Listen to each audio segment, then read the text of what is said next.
వలస వెళ్ళిన ప్రపంచమంతా కూడా విస్తరించిపోయిన భారతదేశం రాబోయే 25 ఏళ్ళు కూడా భారతదేశాందే లైఫ్.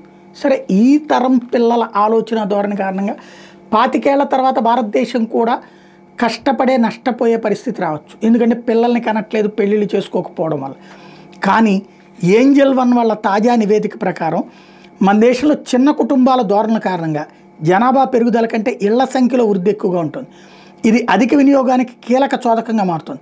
ప్రపంచ శ్రామిక వృద్ధిలో కూడా భారత్ ముందుండబోతోంది. రాబోయే 25 ఏళ్లలో భారత్లో సేవింగ్స్ గత 25 సంవత్సరాల మొత్తం పొదుపు కంటే 10 రెట్లు ఎక్కువగా ఉంటుంది. అంటే ఏకంగా $103 ట్రిలియన్ చేరుతుంది. 1997 నుంచి 2023 ఆర్థిక సంవత్సరం మధ్య దేశంలో మొత్తం సేవింగ్స్ $12 ట్రిలియన్, అంటే 10,32 కోట్లు.